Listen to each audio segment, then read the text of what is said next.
तन्हा शामों और सर्द रातों में जिंदगी की तवील राह पे मुझे चलना था। खाली कमरे में कॉफी के कप से उठती हुई भाप को तकना, तवील कश और लहराते धुएं को देखकर सोचना, यूं अचानक रोशनी मिल जाए, यूं अचानक तुम मिल जाओ, तुम मिल जाओ।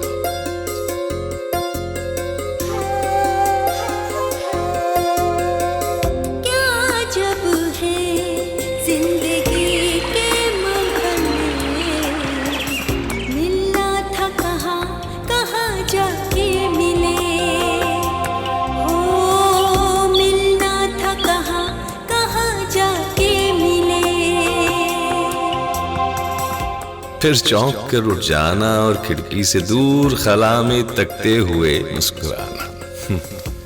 मगर ख्याल तो ख्याल है, उसको तो आना ही है, और मुझे बस यूं ही जिंदगी गुजारना ही है।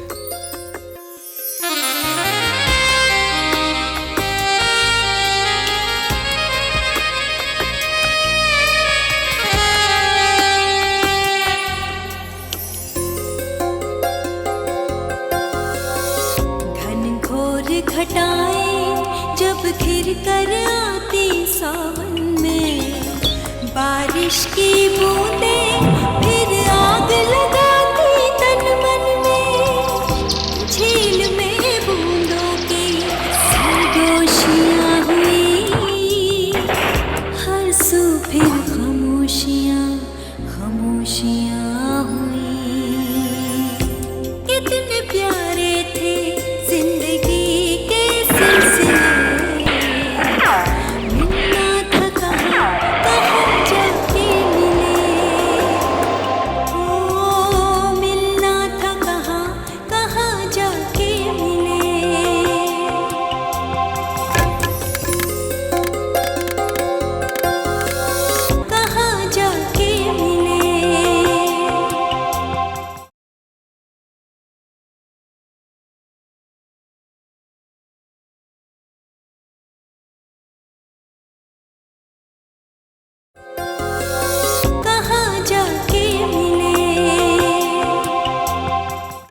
जिस दिन तुमने मुझे और सोफिया को एक साथ देखा था, उसी दिन शाम को मैं तुमसे मिलने वाला था।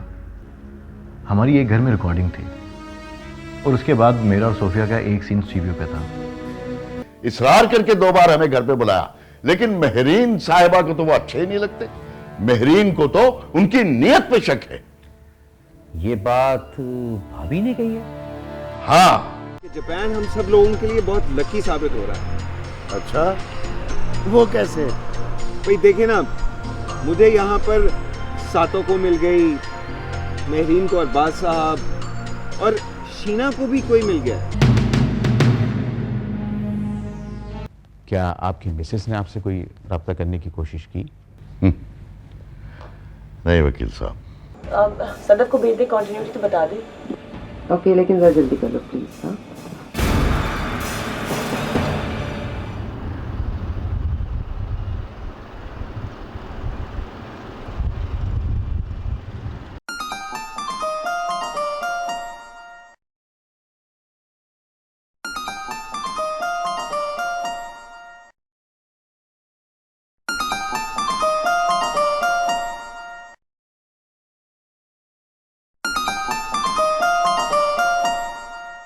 का फोन बज रहा है। नंबर तो जाना पहचाना लग रहा है। इसमें कौन सी मुश्किल है? फोन उठाओ, पता चल जाएगा कौन है। लेकिन साकिब, मैंने तो ये सिम अभी ली है और मेरा ये नंबर किसी के पास है भी नहीं। ये जो मनचले नौजवान है ना, ये खूबसूरत लड़कियों का नंबर हासिल कर ही लेते हैं। तुम जलते रहो। हेलो,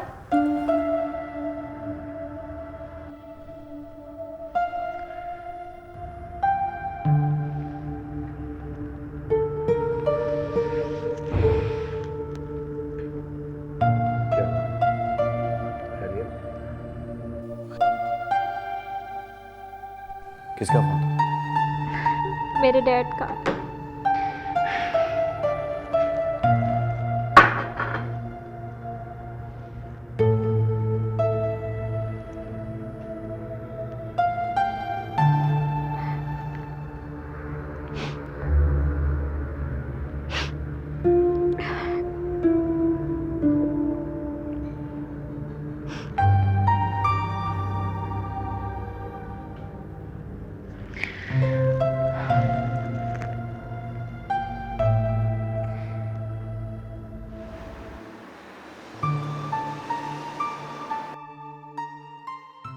अच्छा जी, अब ये वाला सीन करना है, ये तो ये तो वही है जो मैं अल्तमश के साथ कर चुकी हूँ। हाँ ये वही है, रिटेक कर रहे हैं ना। हाँ हाँ, मुझे तो अपने डायलॉग याद है, तुम्हें अगर रिहर्सल चाहिए तो कर लो।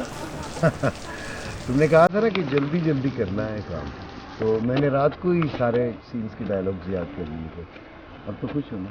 हाँ हाँ, that is very smart। ये लोग जी शुक्रिया कर लें। लाइट हम जा रहे हैं, फ्रेम बन गया जी है, आ जाओ।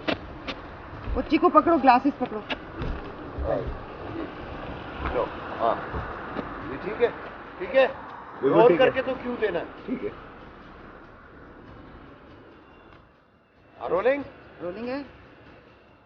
हाँ जी, एक्शन।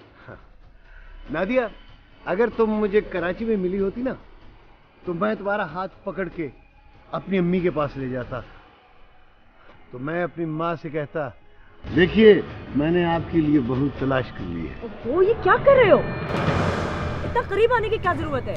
सारे सीन का सत्यानाश मार दिया, इतनी फ्लो में मैं डायलॉग बोल रहा था। अच्छा, डायलॉग बोलने के लिए ये जरूरी नहीं है कि आप अगले एक्टर के साथ जाके चिपक जाएं। मगर ये सीन की रिक्वायरमेंट है। कोई नहीं रिक्वायरमेंट, अल्तमश के साथ करा चुकी हूँ मैं ये सीन, वो तो इतना नहीं चिपका था। लो बताओ। ये क्या करती हो तुम शीना? जैसे वो कह रहा है वैसे बोल लो ना। ये रुमेल डायरेक्टर है, पता है उसको उसने क्या करना है। तुम क्यों बीच में टाइम जाया करी हो? लाइट जा रही है हमारी। एक मिनट मैडम, आप मैं समझा देता हूँ। ओके, देखो शीना, अगर तुम्हें मेरा इतना करीब आना अच्छा नहीं लगता, तो मैं दूर रह के बोल लेता हूँ, ठीक है? फाइन। या मूड बनाओ। हाँ इट्स फाइन, कर लो। ओके चलो यार, दोबारा टेक करेंगे शायद। चलो रोल कर। क्यों? देखो नादिया, अगर तुम मुझे 5 साल पहले कराची में मिली होती ना, तो मैं तुम्हारा हाथ पकड़ के अपनी अम्मी के सामने ले जाता और कहता कि देखो अम्मी, मैंने आपकी बहू तलाश कर ली है। कट। ठीक हो गया? हाँ, वो उधर से ले लेंगे ना, फिर उसका कट करो। ठीक है, सोलो तो करना। हाँ सोलो कर, सीन काट दो यहाँ से। आप ही वो अब बस 4 और सीन करने ना आज। वो एक्चुअली मुझे कहीं जाना है। क्या मजाक है ये? जापान हम पिकनिक करने के लिए तो नहीं आए, काम करने के लिए आए हैं। ठीक है भाई, पैकअप। नहीं करते काम, जाओ जाओ जाओ, जाना है। ये हो क्या गया? इन्होंने कभी मुझसे इस तरह बात नहीं की। रिलैक्स, सब सही हो जाएगा।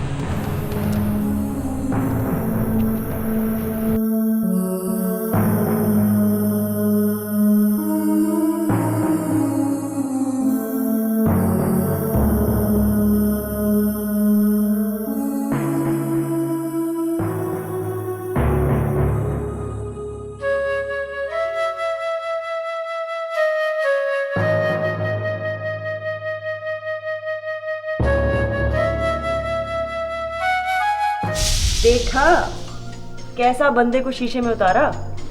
बात तो शीशे से कुछ आगे की लगती है। क्या मतलब? मतलब इस अंदाज से बात की कि दिल में उतरती ही चली गई। ओफो, एक तो नेकी करो, ऊपर से सर इल्जाम लो।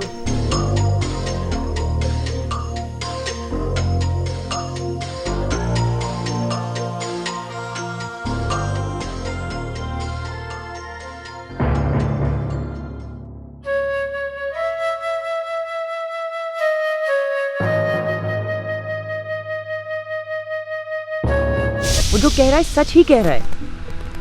हाँ, मुझे भी उसकी बात वैसे जेन्युइन ही लग रही थी, लेकिन एक बात का मुझे एहसास बल्कि यकीन होने लगा है।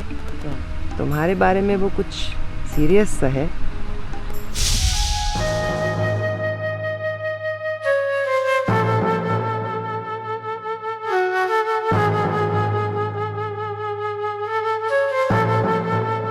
हुआ क्या है? क्या किया है उसने? मुझे बताओ। ट्रस्ट मी, मैं बात एक प्रोड्यूसर की हैसियत से नहीं पूछ रही, बड़ी बहन की हैसियत से पूछ रही हूँ। क्या हुआ? क्या बात हुई है अल्तमश से?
हाँ, मैंने ये फैसला बिल्कुल सोच समझ के किया है। इससे तो तुम अपनी बीवी बच्चों को दोनों को खो दोगे। अरे बीवी को तो मैं पहले ही खो चुका हूँ। और इंसान अपने खौल से बाहर आ जाता है। वो टीवी आर्टिस्ट जिसका नाम महरीन है और जो इत्तेफाक से मेरे घर में रहने लग गई थी, वो भी उन्हीं कमज़ोर लम्हात का शिकार हो गई और अपनी तमाम तर शोहरत के बावजूद गलती से मुझे अपना शौहर समझने लग गई। चलो ये ठीक है, उसने गलती से तुम्हें अपना शौहर मान लिया, लेकिन तुम दोनों एक बच्चे के बाप तो बन गए। अरे माँ तो वो बनी है, मैं तो ऐसे ही हादसाती तौर पे बाप बन गया हूँ। उमर, तुम्हें मैं आखिरी बार समझा रहा हूँ कि तुम ये हिमाकत नहीं करो। नफीस, तुम फिक्र ना करो। एक दफ़ा मैं दुबई चला गया और दौलतमंद बन गया तो ये महरीन जैसी 10 औरतें मेरी बीवी बनने को तैयार हो जाएंगी। और ईशा? अरे बच्चे तो बाय प्रोडक्ट होते हैं। एक दफ़ा ढंग की शादी हो गई तो ईशा जैसी कई बच्चियां आ जाएंगी। मैंने तुम्हें तफसील से बता दिया कि शेख साहब और नजीब अच्छी शोहरत के आदमी नहीं है। अरे शोहरत का अच्छा या बुरा होना पुरानी बातें हैं। आज की बात यह है कि जिसके पास जितनी दौलत है वो उतना ही मुअज़्ज़ज़ है। एक बार दुबई में जाके दौलत कमा ली तो मैं भी मुअज़्ज़ज़ हो जाऊंगा। फैसला बहरहाल तुम्हें ही करना है। इससे पहले भी तुमने किसी की कोई बात मानी है? जो तो हम बात मानोगे। मेरी एक बात याद रखना, अगर तुम बीवी और बच्चों को छोड़ के इस तरह चले गए तो कल यही घर होगा और तुम रो रो के बोल रहे होगे कि महरीन से मुझे मिला दो। अरे तुम फिक्र ना करो, एक बार मेरे हाथ में दौलत आ गई तो यही महरीन मेरे पास आएगी और रो रो के कहेगी कि मुझे अपना लो।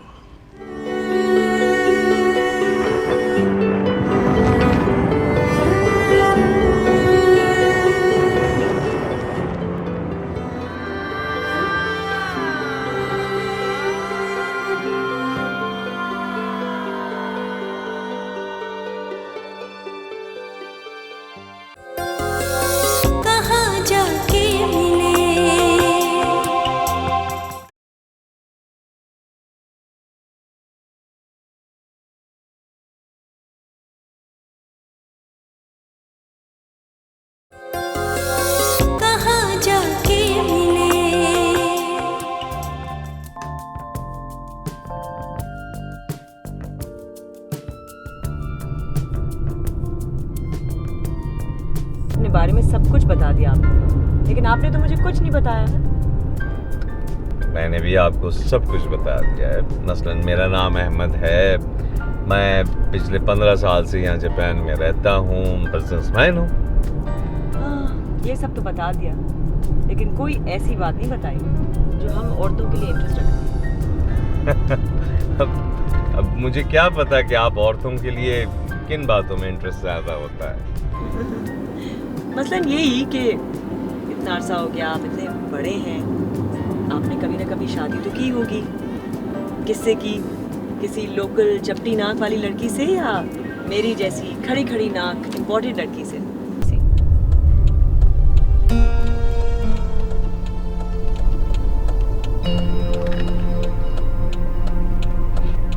शायद वो आप ही जैसी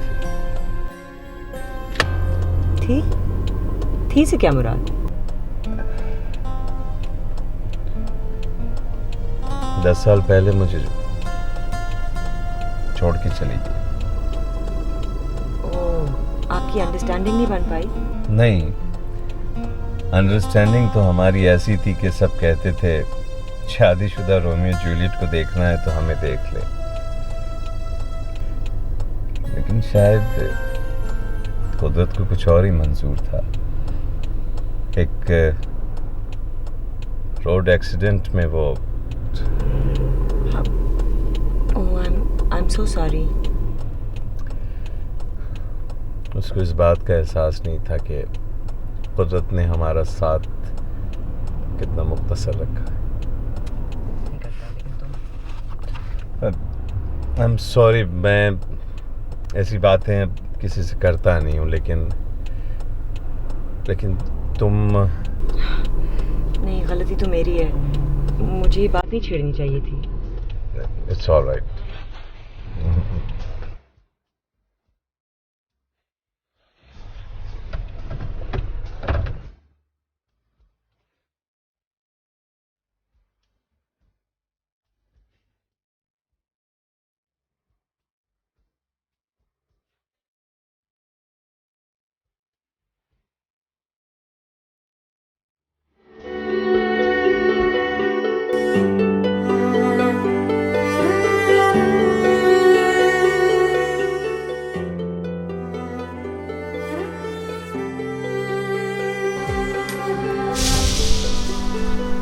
कैसी रही मुलाकात?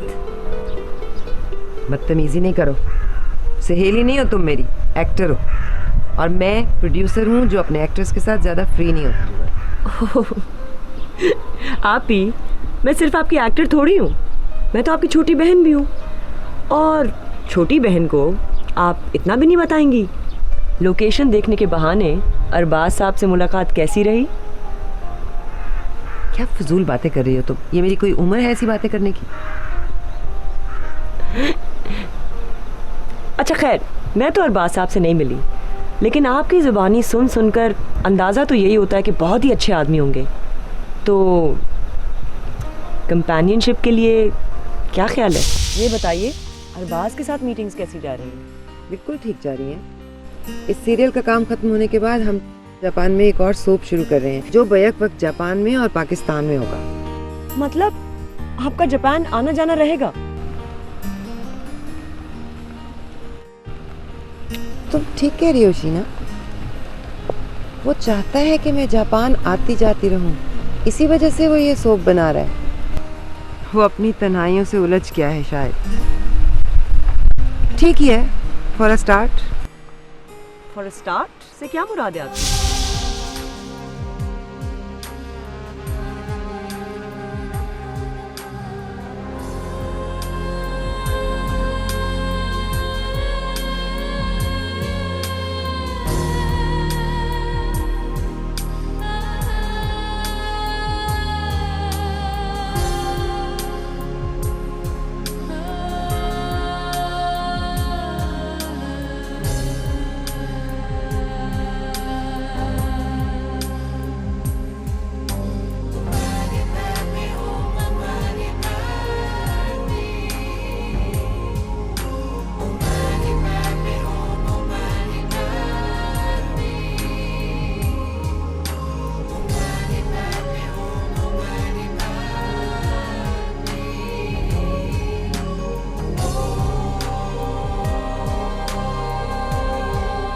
नहीं, बल्कि मैं बहुत आगे का सोच रही हूँ। पता नहीं क्या मजबूरी है, शायद ये जो इनका बीच का दौर गुजरा, ये 15-20 साला पीरियड, मुझे लगता है शायद वो उसके बारे में आपको भी कुछ बताना नहीं चाह रहे। शीना अब तक नहीं आई, साथ ही होंगे दोनों। ये अरबाज क्या खेल खेल रहा है, मुझसे इतनी अपनाइयत का इजहार, और दूसरी तरफ शीना को देखो, कितनी खूबसूरती से मुझसे अरबाज के बारे में पूछताछ की और दरमियान में आ गई। लेकिन कहाँ अरबाज, कहाँ शीना, दोनों की उम्रों में कितना फर्क है। क्या फर्क पड़ता है उम्रों के फर्क से? अरबाज दौलतमंद है, लालच में आ गई होगी। अच्छा, देखते हैं।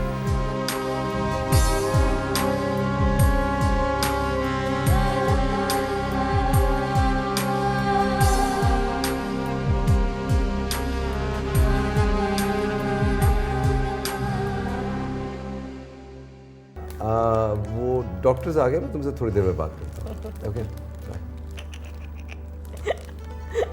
हेलो। वो दरअसल बात ये है ओहो, मुझे क्यों सफाई पेश कर रहे हो भाई? मैं तो जानती हूँ तुम आधी मुजरिम हो। कहाँ जाके मिले